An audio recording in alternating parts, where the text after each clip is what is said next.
Hi, I'm Alana LP. Welcome to Coloring the Tarot with Magdalena Tarot. Let's get started with today's lesson. If you remember correctly, last time we left off, the Fool had just started his journey, and he has 4 tools in his pack that he doesn't know how to use. This is where the Magician comes in. The Magician stands in a garden surrounded by roses and lilies. Before him on the table are the 4 tools that the Magician has in his pack. They are the chalice, the wand, the sword, and the pentacle. These are also the suits of the tarot. These are also the tools of the Magician. The Magician has one arm raised, pointing at the sky, and the other one he uses to point his finger at the ground, referencing the phrase, "as above, so below." The Magician is skilled in the ways of the occult. He offers to initiate the Fool into a very powerful secret, but the Fool must promise not to tell anyone what he knows. If you want to in on the secret, keep listening and watching. The ruling planet of the Magician card is the planet Mercury. It is an elusive planet that is the closest planet to the Sun. 1 year on Mercury only lasts 88 days. It is the fastest planet in the solar system because it is so close to the Sun as well. Mercury can only be seen in the early morning or early in the evening depending on its position. This has made it historically difficult to observe Mercury and caused it to develop the reputation for being a trickster planet. Thus, it was named after the trickster god Mercury because it is also a messenger and governs intellect and creativity. There are 2 zodiac signs that rule the Magician. They are Gemini and Virgo. Gemini is a mutable air sign, and like Mercury, is also seen as a trickster. Geminis are said to have 2 sides, one that is witty, creative, talkative, spontaneous, and the other that is flippant, flighty, flaky, and mischievous. The other sign that rules the Magician is Virgo. Virgo is represented by a virgin woman. Everything Virgo does is logical and practical. She is an earth sign and strives for stability. But Virgos can also be persnickety and inhibited by the tiniest details. As the Magician points his wand at the sky and one at the ground, he is expressing the saying, "as above, so below." Because Gemini is an air sign and Virgo is an earth sign, the idea of "as above, so below" is fitting here. It was first found in the Emerald Tablet, which is a esoteric document from ancient Egypt. And because in the old world, there was a lot of exchange of ideas between Judaism, Christianity, and paganism.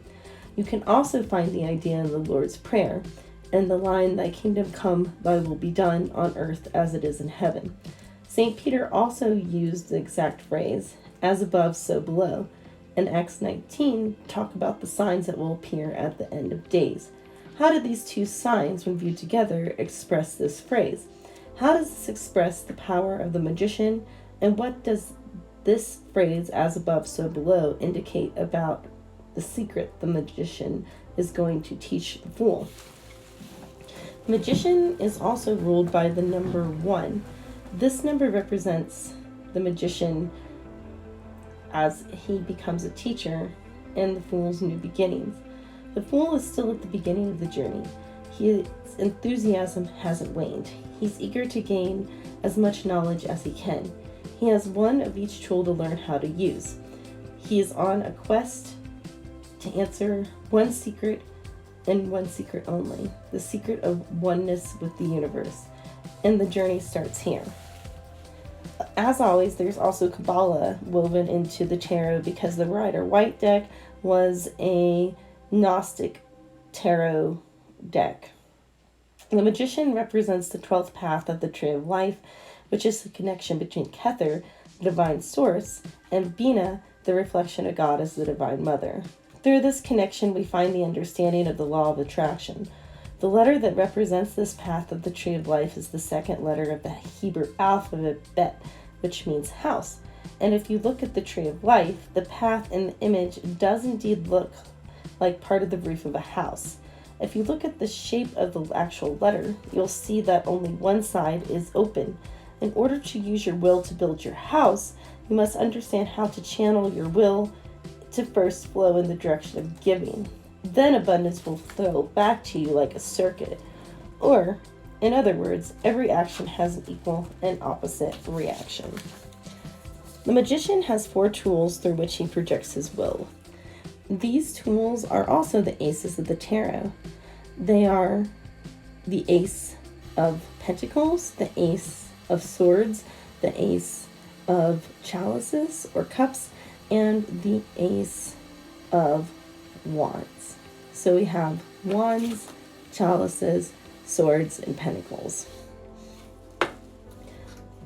Let's talk about the swords.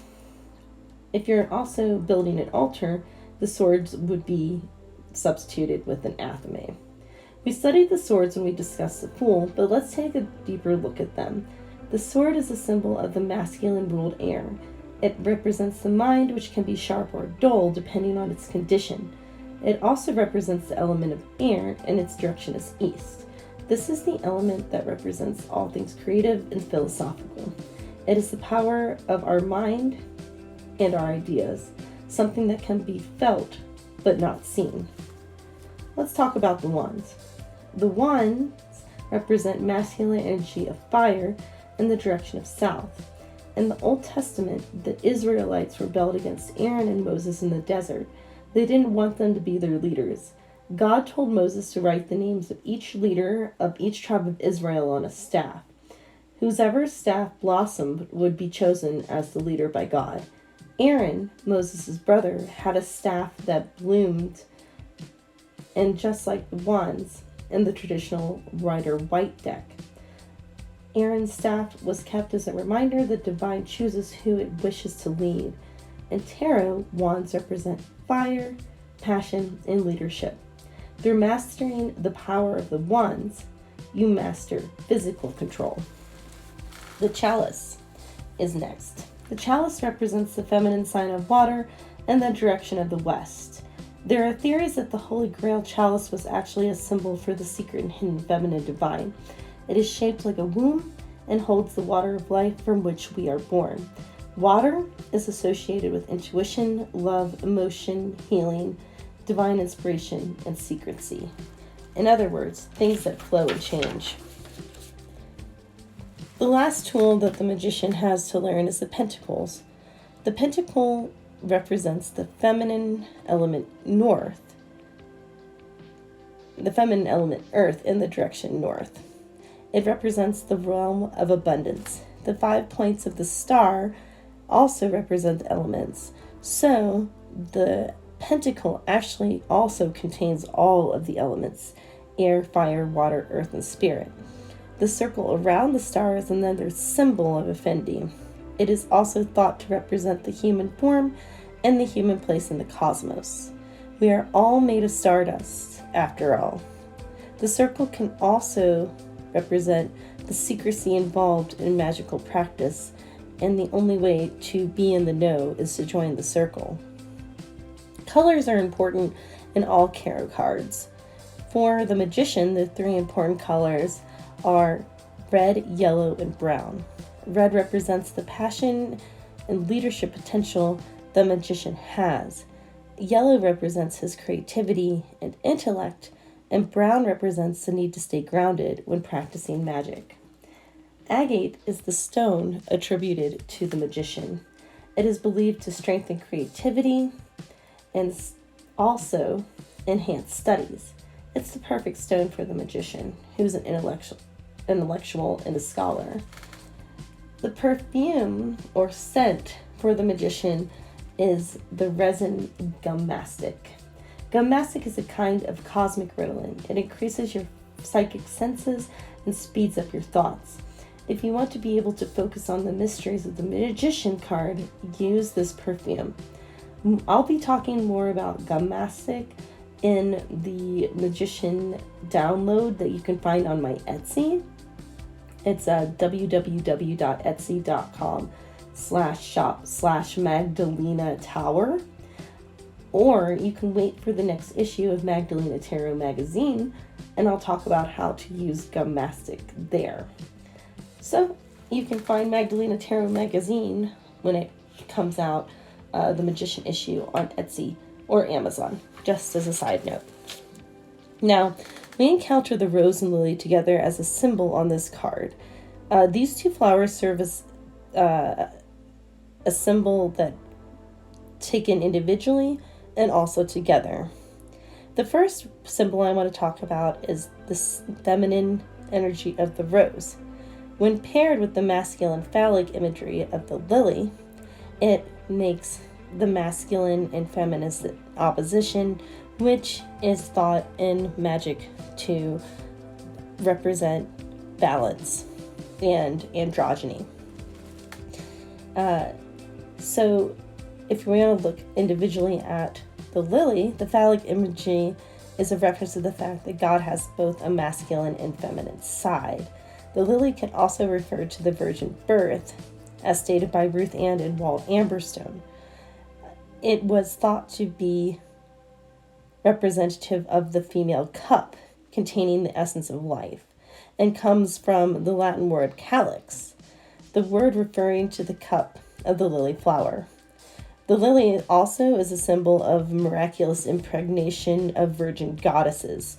In Christianity, Mary wasn't the only goddess, quote-unquote, figure to have a miraculous impregnation. This was found throughout the ancient world. According to Roman mythology, the blessed virgin Juno gave birth to the god Mars by means of immaculate conception. Sound familiar?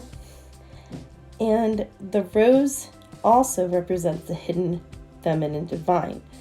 The myth that this is brought out in was the myth in which Cupid gives a rose to Harpocrates and I don't think I said that right, as a thank you gift for not telling tales about his mother Venus, the goddess of sensual love.